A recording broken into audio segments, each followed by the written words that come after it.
Amazing facts, ஆச்சரியமான உண்மைகள் ஊழியங்களின் சார்பாக தானியேல் மற்றும் வெளிப்படுத்தலின் தீர்க்க தரிசனங்கள் என்ற தலைப்பில் நாம் சத்தியங்களை தொடர்வரிசை பாடங்களாக படித்து கொண்டு வருகிறோம். இந்த நாளின் பாடத்தை படிப்பதற்கு கூடி வந்திருக்கிறவங்க எல்லாரையும் இயேசுவின் நாமத்தில் நான் வாழ்த்தி வரவேற்கின்றேன். இன்றைய பாடத்தை படிப்பதற்கு முன்பதாக இலவச பிரதி குறித்த அறிமுகத்தை உங்களுக்கு நாங்கள் செய்ய விரும்புகிறோம். பிசாசு நரகத்திற்கு பொறுப்பாளியா என்ற அழகான இலவச சத்திய புத்தகம் உங்களுக்கு அனுப்பப்பட காத்திருக்கிறது. இந்த புத்தகத்தை பெற விரும்புகிறவர்கள் நீங்கள் எங்களுடைய தொலைபேசி எண்ணோடு தொடர்பு கொள்ளும்படி அன்போடு அழைக்கிறேன். மேலும் அமேசிங் ஃபேக்ட்ஸ் வெப்சைட்டில் நீங்கள் உள்ளே போய் டவுன்லோட் பண்ணி கொள்ளும்படியும் இலவசமாக பெற்றுக்கொள்ளலாம் என்பதையும் உங்களுக்கு நாங்கள் அன்போடு தெரிவித்துக் கொள்கிறோம். இந்த நாளில் நாம் படிக்கப் போகிற சத்தியம், பிசாசு நரகத்திற்கு பொறுப்பாளியா? நாம் இந்த பாடத்தை படிப்பதற்கு முன்பதாக ஜெபித்து தொடங்கலாமா? எங்கள் நல்ல பிதாவே, இந்த நாளில் நீர் எங்களோடு பேசும்படி நாங்கள் காத்திருக்கிறோம். தகப்பனே, கால கடைசியில் வாழக்கூடிய நாங்கள் சத்தியத்தை குறித்த மனத்தெளிவு பெற வேண்டும் என்று கர்த்தர் எங்களுக்கு இந்த பாக்கியத்தை தருகிறீர். இந்த பாக்கியத்தை பொன்னான வாய்ப்பாக நாங்கள் கருதி சத்தியத்தை தெளிவாய் கற்றுக்கொள்ள ஆவியானவர் எங்கள் அகக்கண்களை திறந்தருளும். இயேசுவின் நாமத்தில் ஜெபிக்கிறோம் நல்ல பிதாவே, ஆமென். ஆபிரகாம் என்ற தேவ மனிதன், அவருடைய குடும்பத்தார், அவருடைய குடும்பத்தில் அவருடைய சகோதரனின் மகனாகிய லோத்து, இப்படி எல்லாரும் என்ன செய்கிறார்கள்? பாபிலோனை விட்டு அங்கே ஊர் என்ற ஊரை விட்டு புறப்பட்டு தேவன் காண்பிக்கிற தேசத்திற்கு அவர்கள் பயணமானார்கள். அப்படி அவர்கள் பயணமாகி ஒரு குறிப்பிட்ட இடத்திற்கு வரும் பொழுது ஆபிரகாமினுடைய மந்த மேய்ப்பர்களுக்கும் லோத்துவினுடைய மந்த மேய்ப்பர்களுக்கும் ஒரு சின்ன வாக்குவாதம் ஏற்படுகிறது. இந்த வாக்குவாதத்தின் அடிப்படையில் ஆபிரகாமின் கூட்டமும் லோத்துவின் கூட்டமும் பிரிய நேரிடுகிறது. அந்த சமயத்தில் லோத்து என்ன செய்கிறார்? தனக்கு மிகவும் கண்களுக்கு பசுமையாய் தோன்றக்கூடிய பகுதியை அவர் தெரிவு செய்து கொள்கிறார். அப்படி தெரிவு செய்து அந்த லோத்துவும் அவன் குடும்பமும் சோதோமிலே போய் குடியிருக்க தெரிந்து கொண்டதாக நாம் ஆதியாகமம் 13ஆம் அதிகாரத்திலே வாசிக்கிறோம். வேதம் சொல்லுகிறது, ஆதியாகமம் 13ஆம் அதிகாரம் அது மிகவும் அழகான இடம்தான் என்றாலும் ஆபத்தான இடமும் என்பதை வேதம் நமக்கு தெரியப்படுத்துகிறது. ஆதியாகமம் 13ஆம் அதிகாரம் 13ஆம் வசனம், சோதோமின் ஜனங்கள் பொல்லாதவர்களும் மகா பாவிகளுமாய் இருந்தார்கள் என்று நாம் வாசிக்கிறோம். நகர வாழ்க்கை என்பது மிகவும் பரபரப்பாக அழகாகத்தான் இருக்கும், அதே சமயத்தில் ஆபத்து நிறைந்ததாக இருக்கும் என்பதற்கு சோதோம் ஒரு நல்ல உதாரணமாக இருக்கிறது. ஏனென்றால் சோதோமில் அப்படி என்ன பாவம், என்ன பிரச்சனை இருந்தது என்பதை நாம் வேதாமத்தில் படிக்க வேண்டுமென்றால் ஆதியாகமம் 18 மற்றும் 19ஆம் அதிகாரங்களை நாம் கண்டிப்பாக வாசித்தாக வேண்டும். உங்கள் தனி தியானத்தில் நீங்கள் அந்த அதிகாரங்களை வாசித்து பாருங்கள். ஆபிரகாம் ஒரு நாள் உட்கார்ந்து இருக்கும் பொழுது கர்த்தரும் 2 தூதர்களும் ஆக 3 பேர் அவனை சந்திப்பதற்கு வருகிறார்கள். ஆக ஆபிரகாம் அவர்களுக்கு உணவெல்லாம் கொடுக்கிறார். கர்த்தர் ஆபிரகாமோடு பேசினார். என்ன பேசினார்? ஆபிரகாம், நான் என்ன செய்ய போகிறேன்? சோதோம் கொமோரா மற்றும் சுற்றி இருக்கிற பட்டணங்கள் எல்லாவற்றையும் அழிக்கப் போகிறேன் என்று சொன்னார். ஏனென்றால் அங்கே சோதோம் கொமோரா பட்டணத்தில் துன்மார்க்கமான காரியங்கள் நிறைய நடைபெற்றன. ஆதியாகமம் 19ஆம் அதிகாரத்தில் லோத்து இருந்த இடத்திற்கு சோதோமுக்கு இந்த 2 தூதர்கள் செல்லுகிறார்கள். லோத்து என்ன செய்கிறார்? இந்த 2 பேரையும் தன்னுடைய வீட்டிற்கு அழைத்து செல்லுகிறார். அப்படி இந்த 2 பேர் அந்நியர்கள் புதிதாக லோத்துவின் வீட்டிற்கு வந்திருக்கிறார்கள் என்று அறிந்து கொண்ட சோதோம் பட்டணத்தைச் சேர்ந்தவர்கள் என்ன செய்கிறார்கள்? அந்த பேலியாளின் மக்கள், பிசாசின் மக்கள் ஒன்று சேர்ந்து வந்து லோத்துவை பார்த்து, உன் வீட்டிற்கு வந்த அந்த 2 பேரையும் வெளியே கொண்டு வா, நாங்கள் அவர்களை அறிய வேண்டும் என்று கேட்கிறார்கள். அப்படியானால் என்ன அர்த்தம்? ஆண்கள் மற்ற ஆண்களோடு தவறான விதத்தில் உடல் உறவு கொள்ளக்கூடிய ஓரின சேர்க்கை என்ற கொடிய பாவம் சோதோமிலே இருந்தது. அப்படிப்பட்ட பாவம் செய்வதற்கு இந்த 2 விருந்தினர்களையும் என்ன செய்கிறார்கள்? அந்த ஊர் மக்கள் வெளியே கொண்டு வரும்படி லோத்துவினிடத்தில் கேட்டார்கள். என்ன நடந்தது? அந்த வந்த 2 பேரும் இதுவரைக்கும் மனிதர்கள் என்று எல்லாரும் நினைத்து கொண்டிருந்தார்கள். ஆனால் அவர்கள் தூதர்கள் என்பதை தங்களுடைய வல்லமையின் மூலமாக வெளிக்காண்பித்து அங்கே கூடி வந்த சோதம் ஊராரை குருட்டாட்டம் அடைய செய்து அந்த இடத்திலிருந்து லோத்துவையும் அவன் குடும்பத்தையும் தப்புவிக்க செய்ய இந்த 2 தூதர்கள் முயற்சித்தார்கள் என்று ஆதியாகமம் 19ஆம் அதிகாரத்தில் வாசிக்கிறோம். வசனம் 17 சொல்லுகிறது, உன் ஜீவன் தப்ப ஓடிப்போ, பின்னிட்டு பாராதே, இந்த சமபூமியில் எங்கும் நில்லாதே, நீ அழியாதபடிக்கு மலைக்கு ஓடிப்போ என்றான் என்று வாசிக்கிறோம். பிரியமானவர்களே, தேவதூதர்கள் லோத்து, அவனுடைய மனைவி, திருமணம் ஆகாத அவனுடைய 2 குமாரத்திகள் எல்லாருடைய கைகளையும் பிடித்து, நீங்கள் இந்த ஊரை விட்டு, இந்த நகரத்தை விட்டு அந்த மலைக்கு ஓடிப்போங்கள் என்று எச்சரிப்பு கொடுக்கப்பட்டது. வேதத்தில் வாசிக்கிறோம், அப்பொழுது கர்த்தர் சோதோமின் மேலும் கொமோராவின் மேலும் கர்த்தராலே வானத்திலிருந்து கந்தகத்தையும் அக்கினியையும் வருஷிக்க பண்ணி ஆண்டவர் என்ன செய்தாராம்? அந்த 5 பட்டணங்கள் சோதோம், கொமாரா, அத்மா, செபோயிம் மற்றும் பேலா என்று சொல்லக்கூடிய 5 பட்டணங்கள் எல்லாம் அக்கினியினால் அழிக்கப்பட்டன என்று நாம் வேதாமத்தில் பார்க்கிறோம். வசனம் தொடர்ந்து சொல்லுகிறது, அது 19:28 சோதோம் கொமோரா பட்டணங்களின் திசையையும் மற்றும் அங்கே எழும்பின அந்த பூமியின் புகை எல்லாவற்றையும் பார்க்கும் பொழுது அது சூளையின் புகையைப் போல எழும்பிற்று என்று நாம் பார்க்கின்றோம். பிரியமானவர்களே, ஆண்டவர் வானத்திலிருந்து அக்கினி கந்தகத்தை இறக்கி என்ன செய்தாராம்? சோதோம் கொமோரா மற்றும் அங்கிருந்த 3 பட்டணங்கள், ஆக மொத்தம் 5 பட்டணங்களை அழித்து போட்டார். அவன் மனைவிக்கு என்ன ஆயிற்று? லோத்துவின் மனைவியோ பின்னிட்டு பார்த்து உப்புத்தூண் ஆனாள் என்று ஆதியாகமம் 19:26 வாசிக்கிறோம். அன்பான தேவ பிள்ளைகளே, இந்த சம்பவம் நமக்கு என்ன கற்றுக் கொடுக்கிறது என்றால், துன்மார்க்கரின் அழிவு முடிவு எப்படி இருக்கும் என்பதை நாம் கற்றுக்கொள்வதற்கு இந்த சம்பவம் நமக்கு ஒரு அடிப்படை பாடமாக இருக்கிறது. கேள்வி பதில் அடிப்படையில் தொடர்ந்து படிக்கலாமா? துன்மார்க்கரின் அழிவுக்கு எடுத்துக்காட்டாக எந்த 2 பட்டணங்கள் கொடுக்கப்பட்டுள்ளன?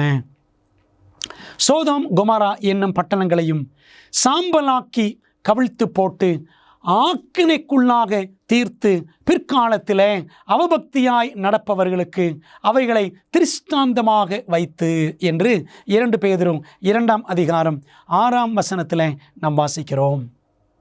அன்பான தேவ பிள்ளைகளே, இந்த 5 பட்டணங்கள் வேதம் நமக்கு காட்டுகிற பட்டணங்கள். அதில் இந்த 2 பட்டணங்கள் மகா கொடிய பாவங்களை செய்தது. தேவன் என்ன செய்தாராம்? அக்கினியை இறக்கி இந்த 2 பட்டணங்களையும் சாம்பலாக்கி, வார்த்தையை கவனியுங்கள், சாம்பலாக்கி கவிழ்த்து போட்டார் என்று நாம் பார்க்கின்றோம். எப்பொழுது துன்மார்க்கர் நரக அக்கினியில் அழிக்கப்படுவார்கள்? வேதத்தில் வாசிக்கிறோம், கர்த்தர் தேவபக்தியுள்ளவர்களை சோதனை நின்று ரட்சிக்கவும் அக்கிரமக்காரரை ஆக்கினைக்குள்ளானவர்களாக நியாய தீர்ப்பு நாளுக்கு வைக்கவும் அறிந்திருக்கிறார் என்று 2 பேதுரு 2:9 வாசிக்கிறோம். ஆண்டவர் துன்மார்க்கரை அழிப்பதற்கென்று நியாய தீர்ப்பு நாள் ஒன்றை, அவர்களுக்கு தண்டனை அளிக்கும் நாள் ஒன்றை வைத்திருக்கிறார். வேதம் தொடர்ந்து சொல்லுகிறது, நான் சொன்ன வசனமே அவனை கடைசி நாளில் நியாயந்தீர்க்கும். யோவான் 12:48. துன்மார்க்கரை நியாயந்தீர்ப்பதற்கென்று ஆண்டவர் கடைசியான ஒரு நாளை வைத்திருக்கிறார் என்று தெளிவாக பார்க்கிறோம். மத்தேயு 13:40 ஆண்டவர் இயேசு கிறிஸ்து சொன்ன 8 ஓமைகள் காணப்படுகின்றன. அதிலே ஒன்றிலே ஆண்டவர் சொல்லுகிறார் பாருங்கள், அதனால் களைகளை சேர்த்து அக்கினியால் சுட்டெரிக்கிறது போல இவ்வுலகத்தின் முடிவிலே நடக்கும் என்று மத்தேயு 13:40 வாசிக்கிறோம். உலகத்தின் முடிவிலே தேவன் துன்மார்க்கரை அழிக்கும் செயலை அவர் செய்வார் என்பதை வேதம் நமக்கு சொல்லுகிறது. அதே 13ஆம் அதிகாரம் 41-42 வசனங்கள், மனுஷகுமாரன் தம்முடைய தூதர்களை அனுப்புவார், அவர்கள் அவருடைய ராஜ்யத்தில் இருக்கிற சகல இடரல்களையும் அக்கிரமம் செய்கிறவர்களையும் சேர்த்து அவர்களை அக்கினி சூளையிலே போடுவார்கள். எப்போ நடக்கும்? உலகத்தின் முடிவிலே துன்மார்க்கர் அழிக்கப்படும் காரியம் நடக்கும் என்று நாம் பார்க்கிறோம். பிரியமானவர்களே, துன்மார்க்கர் எல்லாரும் உடனே நரகத்திற்கு போய் விடுகிறார்கள் என்று சொல்லுகிறார்களே, இது சரியா? சற்று இந்த கேள்வியை மனதிலே வைத்துக்கொண்டு இந்த பாடத்தை நாம் தொடர்ந்து படிக்கலாம். மரித்த துன்மார்க்கர் இப்பொழுது நரகத்தில் இல்லை என்றால் அவர்கள் வேறு எங்கே இருக்கிறார்கள்? அன்பான தேவப்பிள்ளைகளே, துன்மார்க்கர் மரித்த உடனே பரலோகத்திற்கு செல்வது இல்லை. அவர்கள் எங்கே இருக்கிறார்கள்? வேதத்தில் வாசிக்கிறோம். யோவான் 5:28-29 இயேசு சொன்னார், இதை குறித்து நீங்கள் ஆச்சரியப்பட வேண்டாம். ஏனென்றால் பிரேத குழிகளில் உள்ள அனைவரும், நல்லவரோ கெட்டவரோ, சன்மார்க்கரோ துன்மார்க்கரோ, யாரானாலும் சரி, அனைவரும் எங்கே இருக்கிறாங்க? பிரேத குழிகளில் இருக்கிறார்கள். அவர்கள் அனைவரும் அவருடைய சத்தத்தை கேட்கும் காலம் வரும். தீமை செய்தவர்கள் ஆக்கினையை அடையும்படி எழுந்திருக்கிறவர்களாகவும் புறப்படுவார்கள். எப்போ? உலகத்தின் முடிவில். துன்மார்க்கர் தங்களுடைய பலனை அடைவார்கள் என்று நாம் பார்க்கிறோம். யோபு புத்தகத்தில் 21ஆம் அதிகாரம் 30-32 வசனங்கள், துன்மார்க்கன் ஆபத்து நாளுக்கென்று வைக்கப்படுகிறான். துன்மார்க்கனுக்கென்று ஒரு ஆபத்து காலம், அழிவு காலம் இருக்கிறது. அது வரைக்கும் ஆண்டவர் அப்படிப்பட்டவர்களை பிரேத குழிகளிலே பத்திரப்படுத்தி வைக்கிறார். அவன் கல்லறைக்கு கொண்டு வரப்படுகிறான்.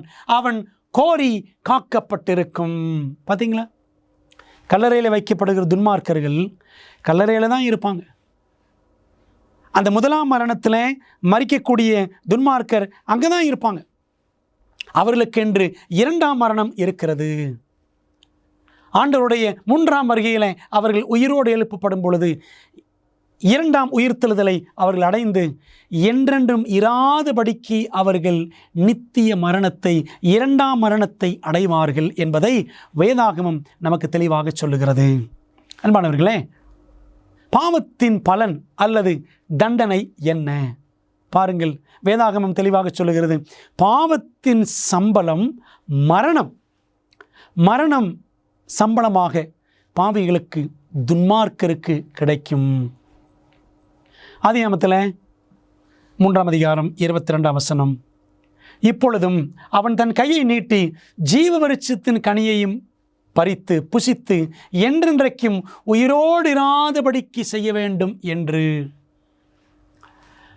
பாவத்தில் விழுந்து போன ஆதாம் ஏவாள் ஜீவவிருட்சத்தின் கனியை புசித்து விட்டால் அவர்கள் நித்திய பாவிகளாக மாறிவிடுவார்கள், என்றென்றைக்கும் அவர்கள் பாவிகளாக இருந்து விடுவார்கள் என்று கண்ட கர்த்தர் அவர் என்ன செய்தாராம்? ஜீவவிருட்சத்தின் கனியை புசிக்க விடாமல் அதற்கு போகும் வழியை தேவன் அடைத்து போட்டார் என்று வேதாகமத்தில் வாசிக்கிறோம். பிரியமானவர்களே, நம்ம எல்லாரும் பாவிகளாக இருக்கிறோம். ஆனால் துன்மார்க்கத்தில் நாம் துணிந்து போய் அதில் நிலை கொண்டு இருந்து விடக்கூடாது. தேவன் நம்ம எல்லாரும் ரட்சிக்கப்பட வேண்டும் என்று விரும்புகிறார். துன்மார்க்கர் கூட ரட்சிக்கப்பட வேண்டும் என்பது தேவனுடைய விருப்பமாக இருக்கிறது. ஆகவே தேவன் எல்லா மனிதர்களுக்கும் இரண்டு தெரிவுகளை கொடுத்திருக்கிறார். Only 2 choices. என்னவென்று பார்க்கலாமா? தேவன் தம்முடைய ஒரே பேரான குமாரனை விசுவாசிக்கிறவன் எவனோ அவன் கெட்டு போகாமல் நித்திய ஜீவனை அடையும்படிக்கு, ஒன்று கெட்டு போக வேண்டும், இன்னொன்று நித்திய ஜீவனை அடைய வேண்டும். எப்படி சொல்லலாம் என்றால், ஒன்று நித்திய வாழ்வு, இன்னொன்று நித்திய அழிவு. இந்த ரெண்டில் ஏதாகிலும் ஒன்றை நாம் தெரிந்து கொள்ள வேண்டும் என்று தேவன் நம்மிடத்தில் விரும்புகிறார், எதிர்பார்க்கிறார். பாவத்திற்கான தண்டனை நித்திய அக்கினியின் ஆக்கினை என்றால் இயேசு முழுமையான விலையை செலுத்தவில்லை. அன்பான தேவப்பிள்ளைகளே, இன்றைக்கு உலகத்தில் என்ன பொதுவாக நம்பப்படுகிறது என்றால், துன்மார்க்கர் மரித்த உடனே நரகத்திற்கு போய்விடுகிறார்கள். அப்படி நரகத்திற்கு போகிறவர்கள் அவங்க என்ன செய்வாங்க?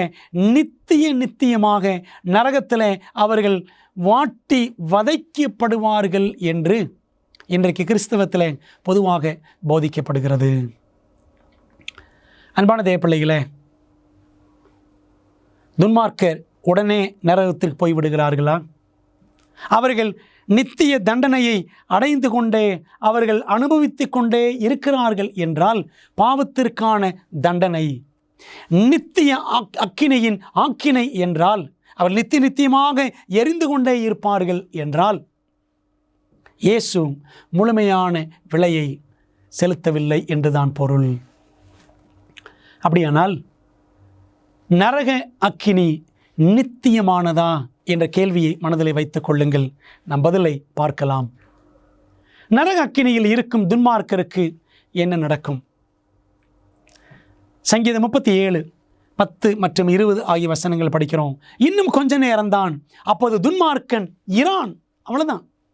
துன்மார்க்கன் அடையக்கூடிய அந்த தண்டனை, அழிவு எல்லாம் கொஞ்ச நேரத்தில் முடிஞ்சு போயிடும். துன்மார்க்கரோ அழிந்து போவார்கள், அவர்கள் புகைந்து போவார்கள்.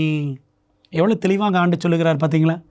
எரிந்து கொண்டே இருப்பார்கள், நரகம் எரிந்து கொண்டே இருக்கும் என்ற ஒரு கள்ள போதனை. ஆனால் பைபிள் அப்படி சொல்லவில்லை. ஆத்துமா அழியாது என்று ஒரு பொய் இருக்கிறதே, சாத்தான் சொன்ன பொய். அந்த பொய்யின் அடிப்படையில் உருவான இன்னொரு உபதேசம்தான் இட்டர்னல் ஹெல்ஃபயர், நித்திய நரகம் என்ற ஒரு தவறான போதனை. வேதம் என்ன சொல்லுகிறது? தொடர்ந்து பாருங்கள். இதோ சூளையைப் போல எரிகிற நாள் வரும், அப்பொழுது அகங்காரிகள் யாவரும் அக்கிரமம் செய்கிற யாவரும் துரும்பாய் இருப்பார்கள் என்று மல்கியா 4:1 வாசிக்கிறோம். சூளையைப் போல எரிகிற நாள் வரும். அந்த நாளில் என்ன நடக்கும்? அக்கிரமக்காரர்கள் எல்லாரும் துரும்பாகி போவார்கள். தொடர்ந்து பாருங்கள். இன்னொரு வசனத்தை தொடர்ந்து படித்தால் புரியும். வரப்போகிற அந்த நாள் அவர்களை சுட்டெரிக்கும். துன்மார்க்கரை மிதிப்பீர்கள். நான் இதை செய்யும் நாளிலே அவர்கள் உங்கள் உள்ளங்கால்களின் கீழே சாம்பலாய் இருப்பார்கள் என்று மல்கியா 4:1 மற்றும் 3 ஆகிய வசனங்கள் படிக்கிறோம். என்ன அர்த்தம்? சூளையை போல எரிகிற நாள் வரும். அந்த நாளிலே துன்மார்க்கர் எல்லாரும் அழிக்கப்படுவார்கள். அந்த துன்மார்க்கர் முடிவில் என்ன ஆவார்கள்? அவர்கள் உங்கள் உள்ளங்கால்களின் கீழே சாம்பலாய் இருப்பார்கள். The wicked will become ashes.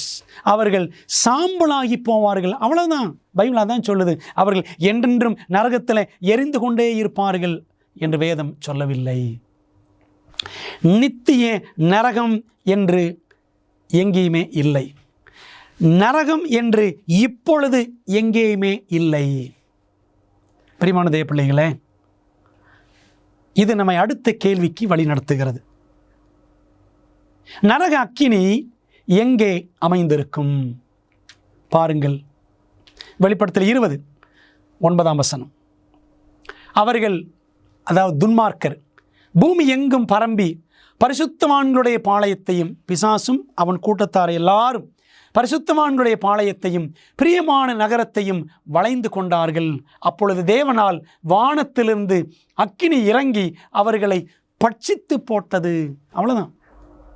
ஆண்டவர் இயேசு கிறிஸ்து 3ஆம் முறையாக வரும்பொழுது துன்மார்க்கர் எல்லாரும் 2ஆம் உயிர்த்தெழுதலிலே உயிர் பெறுவார்கள். அப்போ சாத்தான் இவர்கள் எல்லாரையும், துன்மார்க்கர் எல்லாரையும் பார்த்து, நான் தான் உங்களை உயிரோடு எழுப்பினேன் என்று சொல்லி, இதோ இது நம்முடைய நகரம். அந்த சமயத்தில் பரலோகம் கீழே இறங்கி இருக்கும். இந்த நகரம் பரிசுத்த நகரம், நம்முடைய நகரம்.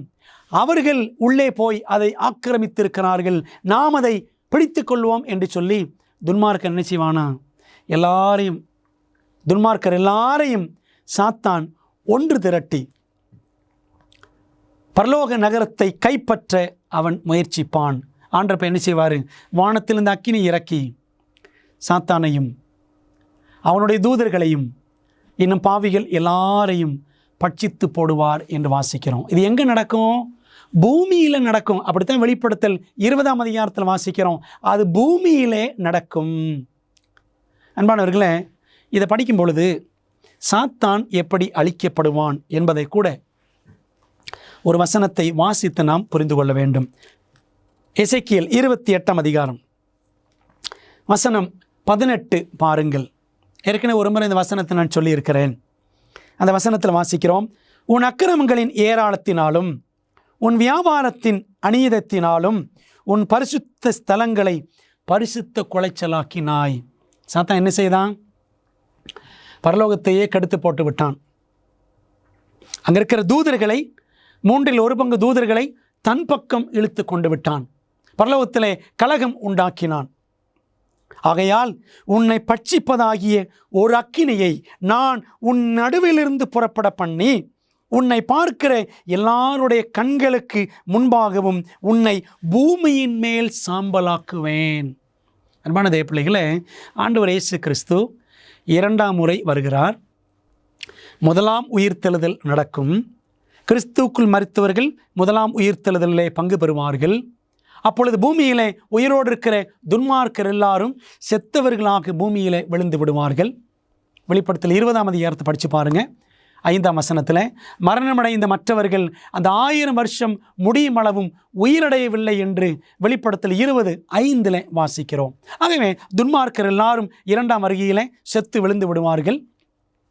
தேவன் தம்முடைய பிள்ளைகளை தூதர்கள் மூலமாக பரலோகத்திற்கு அழைத்து செல்வார்.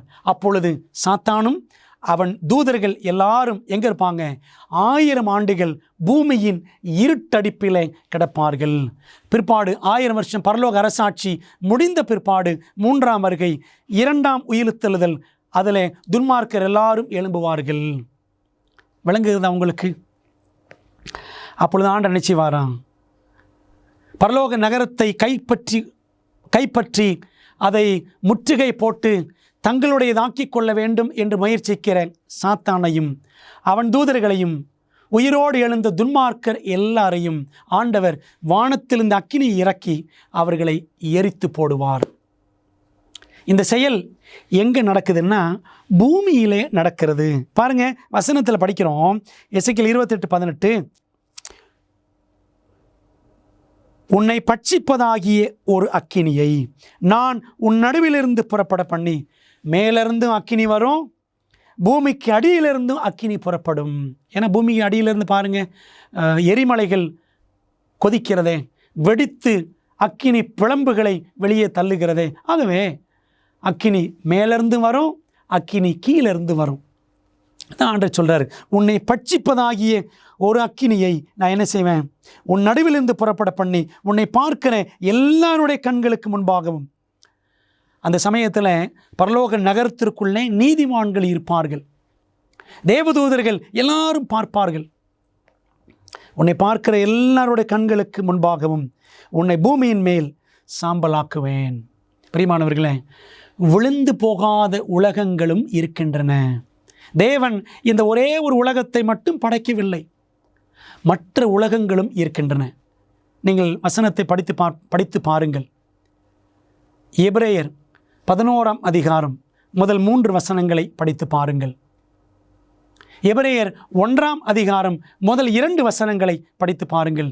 இவரை கொண்டு உலகங்களையும் உண்டாக்கினார். உலகம் ஒரே ஒரு உலகம் அல்ல, நிறைய உலகங்கள் இருக்கின்றன. ஜீவராசிகள் வாழக்கூடிய மற்ற உலகங்களும், பாவம் செய்யாதவர்கள் வாழக்கூடிய மற்ற உலகங்களும் இருக்கின்றன. பாவத்தில் விழுந்து போன ஒரே ஒரு உலகம் இந்த உலகம் மட்டும்தான். இயேசு தம் ஜீவனை கொடுத்ததும் இந்த ஒரே ஒரு உலகத்திற்காக மட்டும்தான். அன்பான தேவ பிள்ளைகளே, ஆகவே இப்படி உலகங்களில் இருக்கக்கூடிய ஜீவராசிகள் எல்லாரும் பார்க்க ஆண்டவர் நினைச்சுவாராம், சாத்தானையும் அவனுடைய தூதர்களையும் துன்மார்க்கர் எல்லாரையும் இந்த பூமியிலே சாம்பலாக்குவார். ஆகவே இந்த பூமி தான் தற்காலிக நரகமாக மாறும் என்று பைபிள் நமக்கு அழகாக கற்றுக் கொடுக்கிறது. பிரியமான தேவ பிள்ளைகளே, அப்படியானால் நரகம் என்று ஒன்று இன்று எங்குமே இல்லை. நித்திய நரகம் என்பது பிசாசினுடைய பச்சை பொய். அன்பான தேவ பிள்ளைகளே, வேதம் எவ்வளோ அழகாக சொல்லுகிறது பாருங்கள். 2 பேதுரு 3ஆம் அதிகாரம் 10ஆம் வசனம். பூதங்கள் வெந்து உருகிப்போம் ஆண்டுடைய வருகையின் நாளிலே. எலிமெண்ட்ஸ், நிலம், நீர், காற்று, ஆகாயம், நெருப்பு, 5 எலிமெண்ட்ஸ், பஞ்சபூதங்கள் என்று சொல்லுகிறோமே, அவையெல்லாம் வெந்து உருகிப்போம். பூமியும் அதில் உள்ள கிரியைகளும் எரிந்து அழிந்து போம் என்று 2 பேதுரு 3:10 வாசிக்கிறோம். ஆகவே இந்த பூமி தான் தற்காலிக நரகமாக செயல்படும். இப்பொழுது நரகம் என்று எங்குமே இல்லை. வேதாகம தீர்க்க தரிசனத்தில் வெளிப்படுத்தப்பட்டுள்ளபடி நம்முடைய மோசமான உலகத்திற்கான தேவனின் திட்டத்தை அறிய விரும்புகிறீர்களா? உங்கள் மிகப்பெரிய சவால்களுக்கு நடைமுறையான நம்பகமான தீர்வுகள் வேண்டுமா? ஊக்கமளிக்கும் மற்றும் அறிவூட்டும் ஆச்சரியமூட்டும் உண்மைகள் வேதாகம பாட வழிகாட்டிகள் 27 அழகான வரைகளை மற்றும் நேரடியான பதில்களை புரிந்து கொள்ள எளிதான வகையில் வேதத்தின் அடிப்படையில் சிறப்பான மேலான பாடங்களை வழங்குகின்றது. ஒவ்வொரு ஆய்வு வழிகாட்டியும் உங்கள் வாழ்க்கையின் மிக முக்கியமான உண்மைக்கான பொருத்தமான வேதாகம பதில்களை நோக்கி உங்களை வழிநடத்தும். நான் எப்படி ஆரோக்கியமான ஐக்கியத்தை பெறுவது? இயேசு எப்போது எப்படி மீண்டும் வருவார்? மேலும் இப்படி பல கேள்விகளுக்கு உங்கள் எதிர்காலத்தை வாய்ப்பாக விட்டுவிடாதீர்கள். ஆச்சரியமூட்டும் உண்மைகள் வேதாகம பாட வழிகாட்டிகளிடமிருந்து உங்கள் வாழ்க்கையை சத்தியத்துடன் மாற்றுங்கள். ஆங்கிலம், இந்தி, தமிழ் மற்றும் தெலுங்கு மொழிகளில் கிடைக்கிறது. காத்திருக்க வேண்டாம். bookstore.aftv.in என்ற இணையதளம் மூலம் உங்கள் முழுமையான ஆய்வு வழிகாட்டிகளை இன்றே ஆர்டர் செய்யுங்கள். அன்பான தேவப்பிள்ளைகளே, அடுத்த முக்கியமான கேள்வி, நரக அக்கினிக்கு பொறுப்பாளி யார்? பிசாசா? இப்பொழுது நரகம் இங்கிலாந்தில் இருக்கிறது, இங்கிலாந்துக்கு அடியில் இருக்குது, சுவிட்சர்லாந்து நாட்டுக்கு அடியில் இருந்து இந்த மாதிரி நரக சத்தங்கள் கேட்கின்றன. நரகத்திலிருந்து மக்கள் பயங்கரமாக கூக்குரலிடுகிறார்கள். அப்படி இப்படிலாம் நிறைய பேர் நிறைய கதைகளை சொல்லுகிறார்கள், பொய்களை புழுகுகிறார்கள். அன்பான தேவப்பிள்ளைகளே, பைபிள் என்ன சொல்லுது பாருங்க. வெளிப்படுத்தல் 20:10 வசனம். மேலும் அவர்களை மோசம் போக்கின பிசாசானவன், உலகம் அனைத்தையும் மோசம் போக்கின பிசாசானவன், மிருகமும் அந்த கிறிஸ்து படிப்போம், கள்ள தீர்க்கதரிசியும் இருக்கிற இடமாகிய அக்கினியும் கந்தகமுமான கடலிலே தள்ளப்பட்டான். பார்த்தீங்களா? சாத்தான் கூட அவன் கடைசியில் தான் இந்த அக்கினி குண்டத்தில், அக்கினி கடலில் அவன் தள்ளப்படுவான் என்று பைபிள் சொல்லுது. ஆனால் இன்றைக்கு அநேக சபைகளில் நம்பப்படுகிற பொய் என்ன? நரகம் என்று ஒன்று இருக்கிறது, அதற்கு சாத்தான் இன்சார்ஜாக பொறுப்பாளியாக இருக்கிறான். அவனுடைய தூதர்கள் எல்லாரும், கெட்ட தூதர்கள் எல்லாரும் இரவும் பகலும் துன்மார்க்கரை அடித்து வதைத்து நொறுக்கி கொண்டிருக்கிறார்கள் அப்படின்னு சொல்கிறாங்க. இப்படி சொல்லி நரகம் என்று பயமுறுத்தி தான் அநேகரை இயேசுவிடம் கொண்டு வர பார்க்கிறார்கள். பிரியமானவர்களே, ஆத்துமாக்களை இயேசுவிடம் பயமுறுத்தி கொண்டு வரக்கூடாது, நரகத்தை காண்பித்து கொண்டு வரக்கூடாது. தேவனுடைய சத்தியத்தை கற்பித்து, வசனங்களின் அடிப்படையில் சத்தியங்களை எடுத்து போதித்து ஆத்துமாக்களை இயேசுவிடம் வழி நடத்த வேண்டும். பிரியமான தேவப்பிள்ளைகளே, இதுவரைக்கும் ஒருவேளை நித்திய நரகம், நித்தியமாய் எரியும் நரக அக்கினி என்ற ஒரு பொய்யை நீங்கள் நம்பிக்கொண்டிருந்தால் இந்த நாளிலே தீர்மானம் செய்யுங்கள். ஆண்டவரே, இப்படி உம்முடைய வேதம் போதிக்கிறதே, என் கண்களை இன்னும் அகலமாய் திறந்தருளும் என்று ஜெபத்தோடு நாம் தொடர்ந்து படிப்போம். அடுத்த கேள்வி, நரகத்தின் அக்கினி அணைந்து போகுமா? ஏனென்றால் என்ன சொல்கிறாங்கன்னா, நித்திய நரகம். அப்போ என்ன அர்த்தம்? நரகத்தின் அக்கினி அணையவே அணையாது. இந்த கேள்விக்கான பதிலை பார்க்கலாமா? ஏசாயா 47:14 வசனம். அது குளிர்காயத்தக்க தழலும் அல்ல, எதிரே உட்காரத்தக்க அடுப்பும் அல்ல. அது குளிர்காயத்தக்க தழலும் அல்ல. என்னாகும்? சீக்கிரத்தில் அணைஞ்சு போகும். நரக அக்கினி சீக்கிரத்தில் அணைந்து போகும் என்பதை இந்த வசனத்தில் நாம் பார்க்கிறோம். தொடர்ந்து படிப்போம். சரீரம் மற்றும் ஆத்துமா ஆகிய இரண்டும் நரகத்தில் அழிக்கப்படுமா? சரீரம் மற்றும் ஆத்துமா ஆகிய இரண்டும் நரகத்தில் அழிக்கப்படுமா? ஆண்டவர் இயேசு கிறிஸ்து சொன்னார், மத்தேயு 10:28 ஆத்துமாவை கொல்ல வல்லவர்களாய் இராமல் சரீரத்தை மாத்திரம் கொள்ளுகிறவர்களுக்கு நீங்கள் பயப்பட வேண்டாம், ஆத்மாவையும் சரீரத்தையும் நரகத்திலே அழிக்க வல்லவருக்கே பயப்படுங்கள் என்று வாசிக்கிறோம். மத்தேயு 10:28. அன்பானவர்களே, ஆத்மாவும் அழிக்கப்படும், சரீரமும் அழிக்கப்படும். இரண்டையும் நரகத்திலே அழிக்க வல்லவருக்கே பயப்படுங்கள். அப்போ அந்த வசனம் நமக்கு என்ன தெளிவாக சொல்லுதுன்னா, ஆத்மா அழியும்.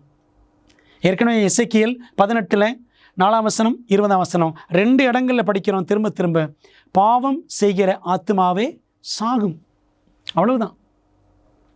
பிரியமான தேவ பிள்ளைகளே, ஆத்மா அழியாமை உடையது என்பது தேவன் கொடுத்த சத்தியம் அல்ல, அது பிசாசு கொண்டு வந்த அசத்தியம், பிசாசு புனைந்து விட்ட பொய் என்றுதான் நாம் சொல்ல வேண்டும். அப்படியானால் யாருக்காக நரக அக்கினி வைக்கப்பட்டிருக்கிறது? இயேசுவே சொன்னார் மத்தேயு 25:41, என்னை விட்டு பிசாசுக்காகவும் அவன் தூதர்களுக்காகவும் ஆயத்தம் பண்ணப்பட்டிருக்கிற நித்திய அக்கினியிலே போங்கள் என்று இயேசு சொன்னார். இந்த நித்திய அக்கினி, இயேசு சொன்ன இந்த வார்த்தை தான் அநேகருக்கு ஒரு பெரிய இடரலாக இருக்கிறது. நித்திய அக்கினின்னு இயேசு சொல்லியிருக்கிறாரே, அப்போது அந்த நரகம் நித்தியமாக எரிந்து கொண்டுதான் இருக்கும் என்று நினைக்கிறார்கள். தேவன் துன்மார்க்கரை அழிப்பதை குறித்து வேதம் எவ்வாறு குறிப்பிடுகிறது? நன்றாக இந்த கேள்விக்குரிய பதிலை நாம் சிந்தனை செய்து பார்க்க வேண்டும். ஏசாயா 28:21 வசனத்தில், கர்த்தர் தமது கிரியையாகிய அபூர்வமான கிரியையை செய்யவும். அந்த அபூர்வமான கிரியை, அதை நீங்கள் ஆங்கிலத்தில் படிச்சிங்கன்னா strange act, God's strange act, தேவனுடைய அபூர்வமான கிரியை. அதாவது அபூர்வம்னா அவர் அதை அடிக்கடி செய்கிறது கிடையாது, எப்பயாவது நடக்கிற ஒரு செயலைத்தான் அபூர்வம் என்று சொல்வார்கள். ஆகவே ஆண்டவர் எப்பொழுதுமே செய்ய விரும்பாத ஒரு செயல்தான் அபூர்வமான செயல். கர்த்தர் தமது அபூர்வமான கிரியையை செய்யவும், தமது வேலையாகிய அபூர்வமான வேலையை நிறைவேற்றவும் கோபங்கொள்வார் அப்படின்னு வாசிக்கிறோம். ஆண்டவர் துன்மார்க்கரின் அழிவை ஒரு அபூர்வமான கிரியையாக அவர் செய்வார் என்று நாம் பார்க்கிறோம். அவியாத அக்கினி என்று வேதம் கூறும் சொற்றொடருக்கு ஒரு காலம் அணைந்து போகாத அக்கினி என்று அர்த்தமாகுமா? நரக அக்கினி அணைந்து போகுமான்னு ஒரு கேள்வியை நம்ம பார்த்தோம். அதற்கான இன்னும் விலாவாரியான பதிலை நாம் இப்பொழுது பார்க்கலாம். அவியாத அக்கினி என்ற ஒரு பதம் பைபிளில் இருக்கிறது. அதனுடைய அர்த்தத்தை நாம் எப்படி புரிஞ்சிருக்கிறோம்னா, அணைந்து போகாத அக்கினி, எரிந்து கொண்டே இருக்கும் நரகம் என்றுதான் புரிந்து வைத்திருக்கிறோம். ஆண்டவர் சொல்றார் பாருங்க, மத்தேயு 3:12, அவர் தமது களத்தை நன்றாய் விளக்கி தமது கோதுமையை களஞ்சியத்தில் சேர்ப்பார். தம்முடைய பிள்ளைகளை அவர் பரலோக ராஜ்யத்திற்கு என்று சேர்ப்பார். பதரையோ துன்மார்க்கரையோ அவியாத அக்கினியினால் சுட்டெரிப்பார் என்றார். இது யார் சொல்றது? யோவான் ஸ்நானன் சொல்லுகிறார். யோவான் ஸ்நானன் ஆண்டவர் இப்படி செய்வார் என்று சொல்லுகிறார். அவியாத அக்கினியினால் பதரையோ துன்மார்க்கரையோ சுட்டெரிப்பார். அது பிரியமானவர்களே, அவியாத அக்கினி என்று இயேசுவும் இந்த பதத்தை பயன்படுத்துகிறார். மத்தேயு 25 அவியாத அக்கினி என்று யோவான் ஸ்நானனும் அந்த பதத்தை பயன்படுத்துகிறார். அப்போது இந்த வார்த்தைகள்லாம் பார்த்து அணைந்து போகாத அக்கினி, எரிந்து கொண்டே இருக்கிற நரகம் என்ற ஒரு முடிவுக்கு நாம் வந்து விடலாமா? 1-2 உதாரணங்களை நாம் பார்க்க வேண்டும். இந்த அவியாத அக்கினியை புரிந்து கொள்ள வேண்டும் என்றால் பாருங்கள், எரேமியா 17:27 நீங்கள் ஓய்வு நாளை பரிசுத்தமாக்கும்படிக்கும் ஓய்வு நாளிலே சுமையை எருசலேமின் வாசல்களுக்குள் எடுத்து வராதிருக்கும்படிக்கும் என் சொல்லை கேளாமற் போனீர்களாகில் நான் அதன் வாசல்களில் தீக்கொளுத்துவேன், அது எருசலேமின் அரமனைகளை பட்சித்தும் அவிந்து போகாதிருக்கும் என்று கர்த்தர் சொல்லுகிறார் என்று எரேமியா 17:27 வாசிக்கிறோம். யூதா ஜனங்கள் 70 வருஷம் கைதிகளாகி பாபிலோனுக்கு கொண்டு செல்லப்பட்டார்கள். அதற்கு ஒரு காரணம், அவர்கள் தேவனுடைய ஓய்வு நாளை கடைபிடிப்பதில் உண்மையாய் இருக்கவில்லை. நான் பார்த்தோம் அல்லவா, 7ஆம் நாள் ஓய்வு நாள், அதுவே கர்த்தருடைய நாள், கர்த்தருடைய பரிசுத்த நாள் சனிக்கிழமை. அந்த 7ஆம் நாளை கடைபிடிப்பதில் அவர்கள் உண்மையாய் இல்லாமல் எல்லா அலுவல்களையும் பிஸ்னஸ் எல்லாம் பண்ணாங்க. அப்போ ஆண்டவர் சொன்னார், நீங்கள் ஓய்வு நாளை கடைபிடிக்காதனால நான் என்ன செய்வேன், எருசலேமிலே தீ கொளுத்துவேன், அந்த தீ அவிந்து போகாதிருக்கும் என்று ஆண்டவர் சொன்னார். பிரியமானவர்களே, ஆகவே ஆண்டவர் நேபுகாத்நேச்சார் மூலமாக எருசலேமை தீ கொளுத்தினார். கேள்வி, அப்பொழுது கொளுத்தப்பட்ட அக்கினி இன்னும் எரிந்து கொண்டே இருக்கிறதா? எருசலேமிலே இன்னும் எரிந்து கொண்டே இருக்கிறதா? இல்லை. நாம் இதை தெளிவாக புரிந்து கொள்ள வேண்டும். அவியாத அக்கினி என்றால் அணையாத அக்கினி, எரிந்து கொண்டே இருக்கும் அக்கினி என்று அர்த்தம் அல்ல.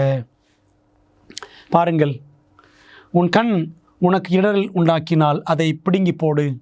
நீ 2 கண்ணுடையவனாய் நரக அக்கினியிலே தள்ளப்படுவதை பார்க்கிலும் ஒற்றை கண்ணனாய் தேவனுடைய ராஜ்யத்தில் பிரவேசிப்பது உனக்கு நலமாயிருக்கும். மார்க் 9:47 இயேசு சொன்னார். அங்கே அவர்கள் புழு சாவாமலும் அக்கினி அவியாமலும் இருக்கும். அப்போ அவியாத அக்கினி என்றால் அணையாத அக்கினி என்று பொருள் அல்ல, முடிவில்லாத அக்கினி என்று பொருள் அல்ல. அடுத்த கேள்வி படித்தால் நமக்கு பதில் தெளிவாக விளங்கும்.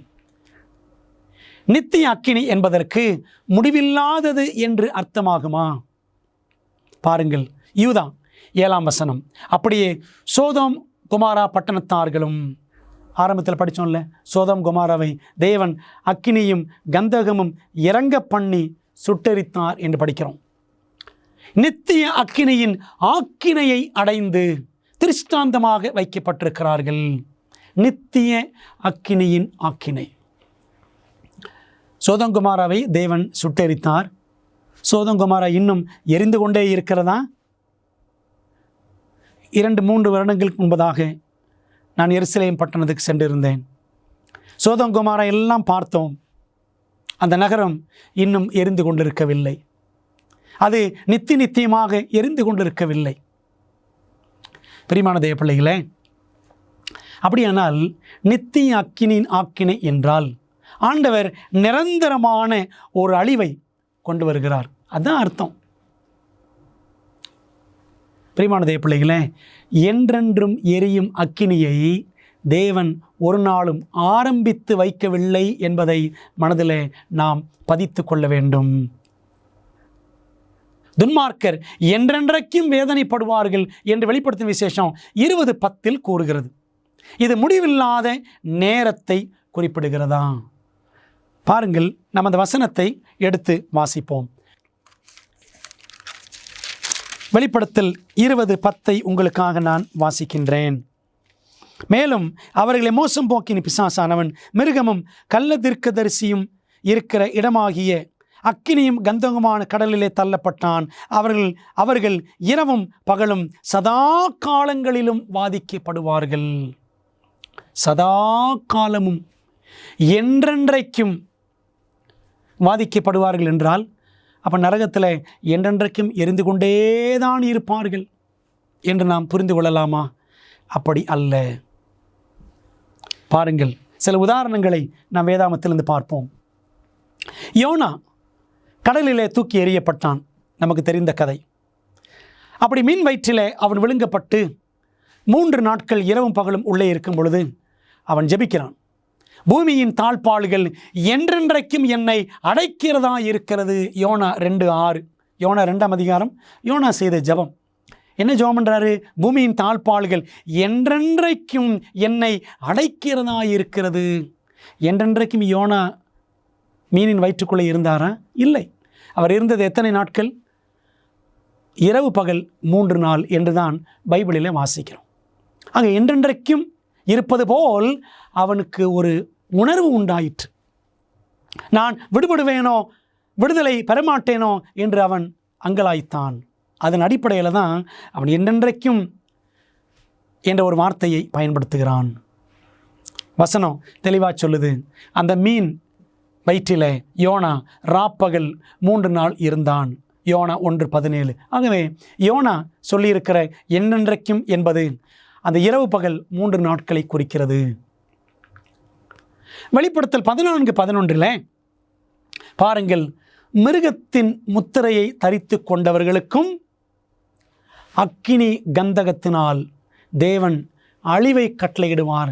சோதோம் கொமோராவுக்கு வந்த மாதிரி அதே அழிவு, அதே இடத்துல சோதோம் கொமோராவில் வந்த அக்கினி கந்தகம் என்ற வார்த்தை மிருகத்தின் முத்திரையை தரித்து கொள்ளுகிறவர்களுக்கும் அப்படிப்பட்ட தண்டனை வரும் என்ற அந்த வார்த்தைகளை ஆவியானவர் பயன்படுத்துகிறார். வெளிப்படுத்தல் 14 நீங்கள் படித்து பாருங்கள்.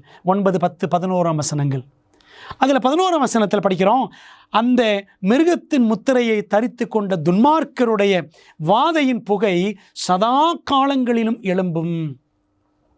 என்றென்றைக்கும் என்று அர்த்தமா பிரியமானவர்களே? மிருகத்தின் முத்திரை தரித்தவர்கள் என்றென்றைக்கும் நரகத்தில் வாதிக்கப்படுவார்களா? நித்திய நரகத்தில் தள்ளப்படுவார்களா? வேதாகமத்தில் சில உதாரணங்களை நாம் பார்த்து கொண்டிருக்கிறோம். யோனாவை குறித்து பார்த்தோம். யாத்திராமத்தில் 21 அதிகாரம் 6 வசனம் பாருங்கள். பின்பு அவன் என்றைக்கும் அவனிடத்தில், அதாவது ஒரு இஸ்ரவேல் எஜமானிடத்தில் ஒரு இஸ்ரவேல் புத்திரன் வேலைக்காரனாக வேலை செய்கிறான் என்றால், உம்மை விட்டு நான் போக மாட்டேன், உம்மோடு தான் இருப்பேன் என்று சொன்னால், அவன் என்ன செய்வானா? எஜமான் ஒரு ஆணியை எடுத்து அந்த வேலைக்காரனை அந்த வீட்டின் கதவோடு சேர்த்து காதோடு வைத்து அந்த ஆணியை கதவையிலே குத்துவான் அப்படின்னு இருக்குது. யாத்திரம் 21 அதிகாரத்தில். என்ன அர்த்தம்? அப்படி குத்தப்பட்ட பிற்பாடு அவன் என்றென்றைக்கும் எஜமானோடு இருப்பான். என்ன அர்த்தம் என்றென்றைக்கும் என்று சொன்னால்? அவன் சாகிற வரைக்கும் அர்த்தம். ஒரு வேலைக்காரன் அவன் என்றென்றைக்கும் உயிரோடு இருக்க போவதில்லை, அவன் சாகிற வரைக்கும் இருப்பான். அதே போல் நீங்கள் படித்து பாருங்கள். சாமுவேலை குறித்து படிக்கும் பொழுது 1 சாமுவேல் 1 அதிகாரம் 22 வசனத்தில் படிக்கிறோம், அன்னாள் போய் தன் மகன் முதற்பேரான மகன் சாமுவேலை தேவாலயத்தில் விட்டுவிட்டாள். அங்கே எப்பொழுதும் இருக்கவும். எப்பொழுதுமே அங்கே இருந்தாரா சாமுவேல்? என்றென்றைக்கும் இருந்தாரா? 1 சாமுவேல் 1:28 சொல்லுகிறது, அவன் உயிரோடு இருக்கும் சகல நாளும் ஆண்டவருக்காக ஆலய ஊழியங்களை சாமுவேல் செய்தான். அன்பான தேவப்பிள்ளைகளே, என்றென்றைக்கும் என்பதற்கு வேதாகம அர்த்தம் என்னவென்றால், காலத்தின் முடிவு வரைக்கும், ஒரு நபர் உயிரோடு இருக்கிற காலம் வரைக்கும் என்றுதான் அர்த்தம். இது எல்லையற்ற அல்லது முடிவில்லாத நேரமாக கருத வேண்டிய அவசியம் இல்லை. நித்திய அக்கினியின் ஆக்கினை என்று சொன்னால், அவர்கள் செய்த பாவங்களுக்கு தக்கதாக எரிந்து சாம்பலாகும் வரைக்கும் என்றுதான் பொருள். துன்மார்க்கர் எல்லாரும், சாத்தானும் கூட எரிந்து சாம்பலாவான் என்றுதான் வேதம் திட்டவட்டமாக மல்கியா 4 அதிகாரத்தில் துன்மார்க்கர் சாம்பலாவதை பற்றியும், எசேக்கியேல் 18 அதிகாரத்தில் சாத்தானே சாம்பலாவதை பற்றியும் வேதாகமம் தெளிவாக பேசுகிறது. பிரியமான தேவப்பிள்ளைகளே, உங்களுக்கு தெளிவாக விளங்குகிறதா? இதுதான் நரகத்தை பற்றி வேதாகம் சொல்லக்கூடிய மாறாத உண்மை. பாவமும் பாவிகளும் அழிக்கப்பட்ட பிறகு இயேசு தமது ஜனங்களுக்கு என்ன செய்வார்? அன்பான தேவப்பிள்ளைகளே, துன்மார்க்கர் எல்லாரும் அழிக்கப்பட்டு 2ஆம் மரணமாகிய நித்திய மரணத்தை அவர்கள் அடைந்த பிற்பாடு, அதாவது இனிமேலும் உயிர்த்தெழக்கூடாத ஒரு மரணத்தை அவர்கள் அடைந்த பிற்பாடு தேவன் என்ன செய்வார்? வேதம் சொல்லுகிறது, 2 பேதுரு 3 அதிகாரம் 13 வசனம், அவருடைய வாக்கு தத்தத்தின்படியே நீதி வாசமாயிருக்கும் புதிய வானங்களும் புதிய பூமியும் உண்டாகும் என்று காத்திருக்கிறோம். ஆண்டவர் துன்மார்க்கர் எல்லாரையும் பழைய வானம் பழைய பூமியிலே அழித்த பிற்பாடு, பரலோக அக்கினி இறக்கி அழித்த பிற்பாடு அவர் புதிய வானம் புதிய பூமியை சிருஷ்டிப்பார். அது எத்தனை மகிமையான அனுபவமாக இருக்கும்! அவர்களுடைய கண்ணீர் யாவையும் தேவன் துடைப்பார். இனி மரணமும் இல்லை, துக்கமும் இல்லை, அலறுதலும் இல்லை, வருத்தமும் இல்லை, முந்தினவைகள் ஒளிந்து போயின என்று விளம்பினது என்று வெளிப்படுத்தல் 21:4 வாசிக்கிறோம். அன்பான தேவ பிள்ளைகளே, ஆகவே சாத்தான், அவனுடைய தூதர்கள், அவனுடைய பாவிகளாகிய துன்மார்க்க கூட்டத்தார் எல்லாரையும் எரித்து சாம்பலாக்கி போடுவார். அதுக்கு பிறகுதான் ஆண்டவர் நிச்சயமாறான் புதிய வானம் புதிய பூமியை படைப்பார். இதுதான் வேதம் சொல்லக்கூடிய சத்தியம். அன்பான தேவ பிள்ளைகளே, இந்த மரணம் என்ற ஒரு சத்தியத்தை நாம் தெளிவாக புரிந்து கொள்ளவில்லை என்று சொன்னால் சாத்தான் எப்படி வஞ்சிக்கிறான்? ஆத்துமா அழியாது என்ற பொய்யான கொள்கையின் மூலம் வஞ்சிக்கிறான். அது ஆவி மார்க்கம், மரித்த ஆவிகளோடு, மரித்து போனவர்களின் ஆவிகளோடு தொடர்பு கொள்ள முடியும் என்ற ஆவி மார்க்கம் என்று சொல்லக்கூடிய பொய்யான ஒரு கொள்கைக்கு நம்மை வழி நடத்துகிறது. அந்த கொள்கை நித்திய நரகம் என்ற அடுத்த பொய்யான கொள்கைக்கு நம்மை வழி நடத்துகிறது. பிரியமானவர்களே, சாத்தான் எப்படிலாம் வஞ்சிக்கிறான் பார்த்தீங்களா? ஆனால் வேதம் எவ்வளவு தெளிவாக பேசுகிறது என்பதை நாம் பார்த்தோம். தேவன் புதிய வானம் புதிய பூமியை படைத்த பிற்பாடு பாவ பிரச்சனை மீண்டும் எழும்புமா? நாகும் 1:9 வாசிக்கிறோம், இடுக்கம் மறுபடியும் உண்டாகாது. அதாவது பாவம் மீண்டும் தலை எடுக்காது. பிசாசின் கிரியைகள் இனிமேல் மறுபடியும் உண்டாகாது என்பதை தேவன் நமக்கு மிக தத்ரூபமாக விளக்குகிறார். எப்படிப்பட்ட ஆழமான கேள்வியை யோபு கேட்கிறார் பாருங்கள். யோபு 4:17, மனுஷன் தேவனை பார்க்கிலும் நீதிமானாய் இருப்பானோ? அன்பானவர்களே, நீங்களும் நானும் நீதிமான்கள் என்று சொல்ல முடியுமா? இயேசுவின் கிருபையினாலே, இயேசுவின் புண்ணியங்களினாலே, அவருடைய சிந்தப்பட்ட இரத்தத்தினாலே நாம் நீதிமான்கள் ஆகிறோம், நீதிமான்கள் ஆக்கப்படுகிறோம்.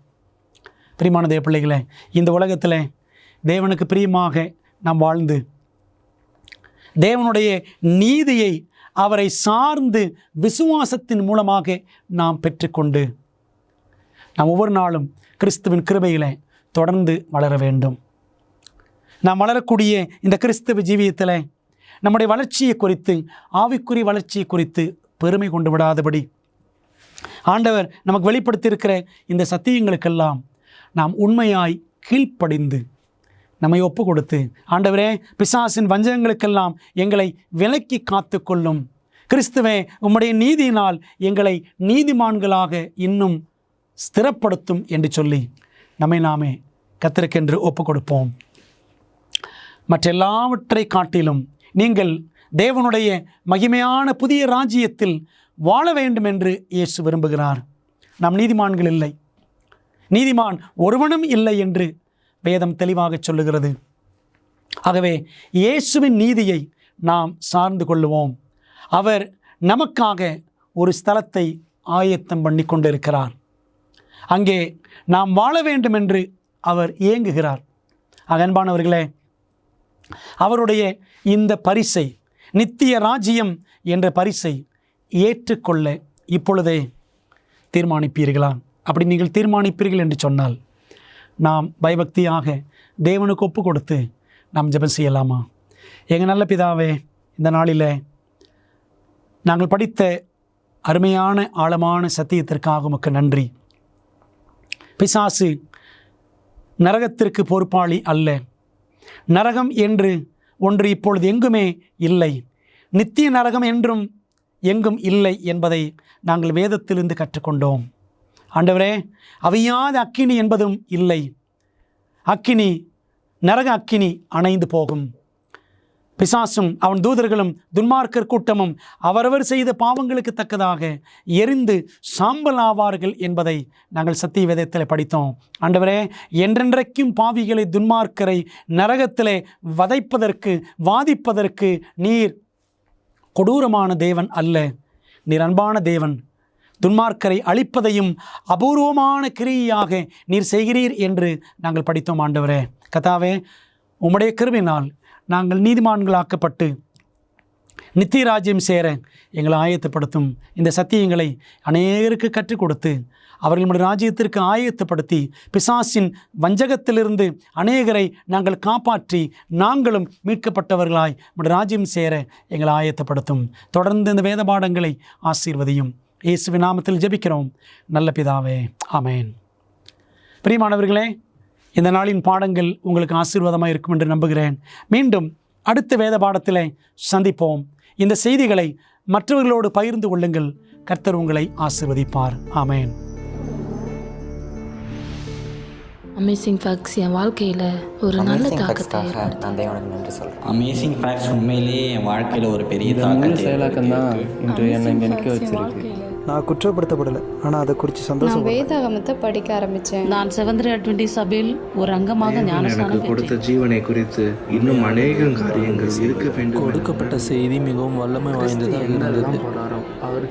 அமேசிங் ஃபேக்ட்ஸ் 55 வருடங்களுக்கு மேலாக தேவனுடைய நற்செய்தி உலகமெங்கும் அறிவித்து வருகிறது. அப்புறமா அமேசிங் ஃபேக்ட்ஸ்க்கு இடையில லோகோ வரும். இதற்கு முன்பாக நிறைய பேர் பேசுகிறத நான் கேள்விப்பட்டிருக்கிறேன். ஆனால் இவர் பேசுகிறத முதன்முறையாக நான் கேட்டேன். இவர் ஏதோ ஒன்றை குறித்து சொல்லும்போது நான் உடனே வேதத்தை எடுத்து அதை கண்டுபிடிக்கணும்னு ஆசைப்பட்டேன். ஏன்னா நான் இதுக்கு முன்பாக அதை பற்றி நான் கேள்வியே பட்டதில்லை. எனவே நான் வேத பாடங்களை படிக்க துவங்கினேன். நான் உட்பட இங்கு இருக்கும் ஒவ்வொரு நபரும் மாற்றம் பெற துவங்கினோம். கடவுளே, எனக்கு ஏன் இப்படி நடந்தது என்பது என் வாழ்க்கையில் ஒரு கேள்வியாக இருந்தது. தேவன் என்னத்தை பேசினாரு. நான் உண்மையாகவே அவர் தான் என் தகப்பன் என்பதை கண்டேன். நான் என் வாழ்க்கையில் எல்லாத்தையும் இழந்தேன். இப்போதான் ஆண்டவர் என் வாழ்க்கையில் இல்லைங்கிறதே நான் உணர்ந்தேன். நான் ஒரு தீர்க்க தரிசன பாட வகுப்புக்கு சென்றேன். அது என்னை சுக்குநூறாக உடைத்தது. இச்செய்தி மிகவும் வல்லமை வாய்ந்ததும் மறுக்க முடியாத உண்மையுமாக இருந்தது. இது மிகவும் ஆச்சரியமாக உள்ளது.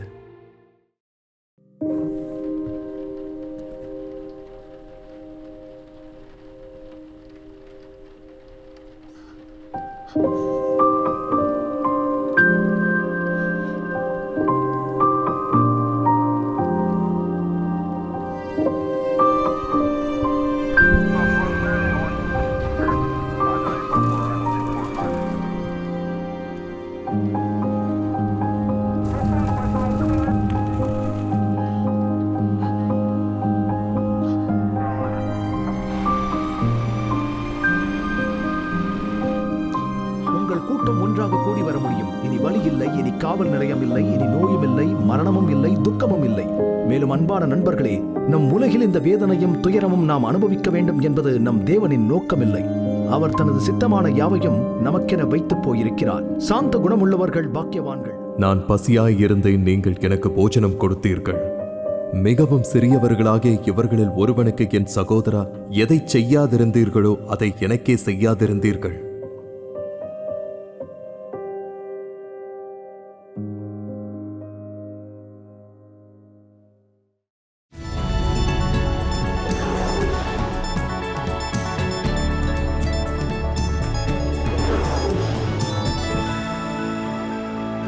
தொடர்ச்சியாக இருளை வெளிப்படுத்தும் போது மனிதர்களும் உயிரினங்களும் மனச்சோர்வுடன் போராடுகிறார்கள் என்பதை விஞ்ஞானிகள் நமக்கு பலவிதமான சந்தர்ப்பங்களில் நிரூபித்துள்ளார்கள். ஆர்க்டிக் பிராந்தியங்களில் ஒவ்வொரு ஆண்டும் குளிர்கால மாதங்களில் இதை காணலாம். அழகிய கிராமமான ரூகன் நார்வேயில் ஒரு ஆழமான பள்ளத்தாக்கில் அமைந்திருக்கிறது. அங்கு மலைகள் ஒவ்வொரு ஆண்டும் 6 மாதங்களுக்கு சூரியனின் கதிர்களை தடுக்கும். இது உண்மையில் 3400 குடியிருப்பாளர்களை நிழல் நிலையில் வைத்திருக்கிறது. சில நேரங்களில் குளிர்காலம் முழுதும் இருள் மனச்சோர்வை உண்டாக்கும்.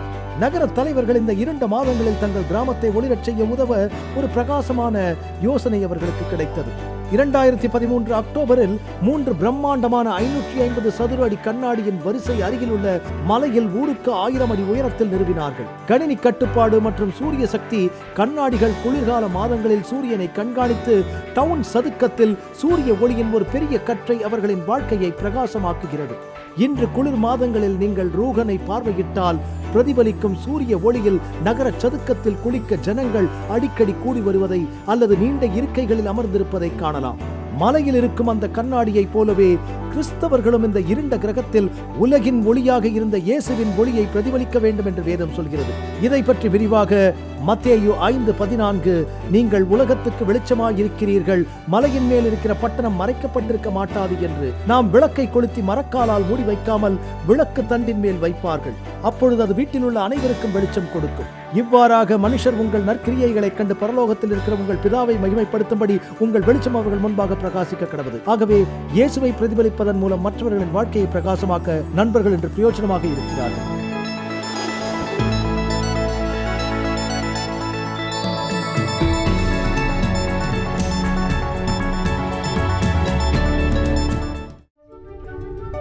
ஐம்பது வருடங்களுக்கும் மேலாக அமேசிங் ஃபேக்ட் ஊழியங்கள் நற்செய்தியை உலகம் முழுவதும் பகிர்ந்து கொண்டிருக்கிறது. இயேசுவின் சித்தத்தின்படி அனைத்து மக்களுக்கும் நித்திய சுவிசேஷத்தை அறிவித்துக் கொண்டிருக்கிறது. உங்கள் ஜெபத்திற்கும் ஆதரவிற்கும் நன்றி.